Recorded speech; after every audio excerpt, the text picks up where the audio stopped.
Polisi menetapkan satu tersangka buntut kebakaran gedung Teradron yang menyebabkan 22 orang meninggal di Kemayoran. Selengkapnya kita bahas bersama Kasat Reskrim Polres Metro Jakarta Pusat, AKBP Robi Heri Saputra. Selamat petang, Pak Robi.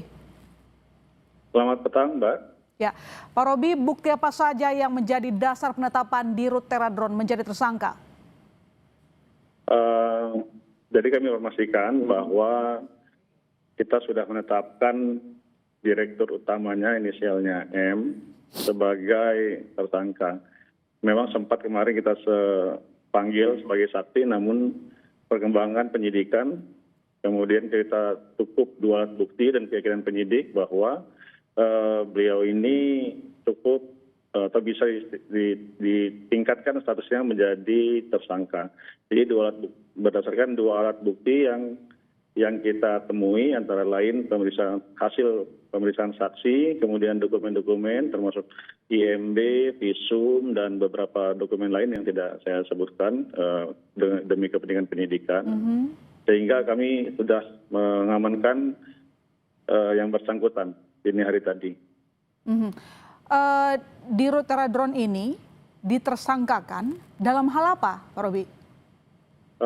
Jadi kami kenakan pasal 187, 188, dan 359 KUHP yang dengan sengaja atau karena lalainya mengakibatkan kebakaran dan mengakibatkan korban meninggal dunia.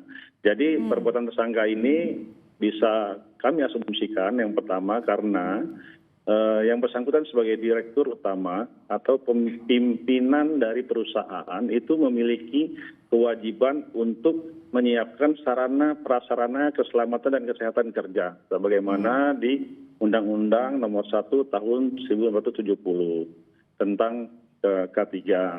Kemudian juga dengan sengaja atau karena lalainya tidak mematuhi izin bangunan yang seharusnya digunakan untuk kantor, namun juga digunakan untuk penyimpanan atau gudang barang-barang yang memiliki kandungan risiko kerawanan tinggi. Ada soal lalai keselamatan pegawai dan juga penggunaan gedung. Saya konfirmasi, ya, Pak, soal kelalaian untuk bertanggung jawab keselamatan karyawan. Benarkah misalnya hanya punya satu pintu keluar masuk, lalu kemudian area dari tangga yang sempit sehingga membuat para pegawai yang terjebak sulit untuk menyelamatkan diri, atau seperti apa sehingga pihak kepolisian menetapkan Dirut sebagai tersangka? Ya, itu adalah fakta yang kita temukan di TKP bahwa memang gedung tersebut ada 6 lantai, 7 kalau kita menghitung dengan rooftopnya, itu hanya ada satu pintu masuk di bawah. Ya, jadi kemudian tangga dari lantai 1 sampai dengan lantai 6, lantai 7 dengan rooftopnya, itu ada tangga yang besarnya ya kurang lebih 1,5 meter ya. Ada juga satu lift, namun tidak ada jalan evakuasi. Nah, jadi itu kami anggap cukup untuk melanggar tadi yang saya sampaikan Undang-Undang Keselamatan Kerja tadi ya, Keselamatan dan Kesehatan Kerja. Karena sebagai pimpinan harusnya yang bersangkutan mengetahui kondisi yang membahayakan para karyawan dalam perusahaan tersebut. Juga dia harus menyiapkan ada pelatihan evakuasi, SOP penanganan baterai yang tidak dipenuhi, kemudian juga tidak adanya fire alarm yang sampai dengan saat ini kami periksa beberapa saksi bahwa ketika ada kebakaran di bawah tidak ada alarm yang memperingatkan sampai dengan lantai lainnya. Kemudian juga tidak ada APAR yang memadai karena APAR yang disediakan itu APAR alat pemadam api ringan biasa yang konteksnya tidak diperuntukkan untuk baterai yang terbakar, karena baterai yang terbakar itu punya karakteristik apinya tidak membutuhkan oksigen ya. Bahan bakarnya itu tidak seperti biasa dan dia cepat dan panas ya. Cepat terbakar dan panas. Kemudian juga ada tidak adanya rencana tanggap darurat maupun audit keselamatan. Soal penggunaan operasional gedung tidak sesuai izin. Mungkin bisa dielaborasi Pak. Pertama, ini kan karyawannya cukup banyak ya.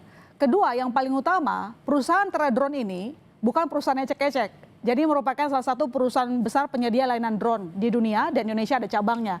Kok bisa lewat begitu Pak dalam hal pengawasan perizinan ini? Mungkin Anda bisa jabarkan.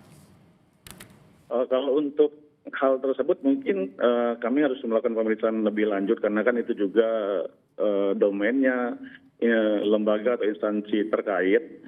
Juga ada juga kewenangan dari yang tadi Mbak sampaikan, Teradrone juga semestinya melakukan audit atau pemeriksaan bagaimana lingkungan, apa kalau kita bilang cabangnya ya yang ada di Indonesia ini tidak safety ya. Itu tapi kami belum sampai dengan pada kesimpulan karena pemeriksaan juga belum kami lakukan kepada yang bersangkutan. Pak Robi, saya ingin melakukan konfirmasi di media sosial, banyak yang memberikan analisa apakah perusahaan ini juga terlibat melakukan pemetaan hutan dan perkebunan sawit di Sumatera. Karena saya cek sendiri di websitenya, memang kliennya itu banyak perusahaan besar, BUMN dan swasta, mulai dari perkebunan, pertambangan. Bagaimana pihak kepolisian menjawab ini? Untuk informasi yang beredar kami tampung, namun sampai dengan saat ini kami belum menemukan korelasinya antara kebakaran ini dengan informasi yang beredar di sosial media ya. Karena kan memang di sosial media setiap orang berhak menyampaikan analisa-analisanya walaupun tanpa didasari ilmu yang pasti. Namun kami tetap tampung, tetap nanti jadi bahan pertimbangan dalam pemeriksaan. Yang pasti saya sampaikan pada saat ini adalah informasi-informasi yang tadi Mbak sampaikan itu belum ada korelasinya dengan peristiwa kebakaran yang kami temui dalam pemeriksaan. Oke, baik. Jadi terakhir singkat saja Pak, siapa lagi yang akan diperiksa setelah ini? Bagaimana dengan pemilik gedung misalnya? Singkat saja Pak.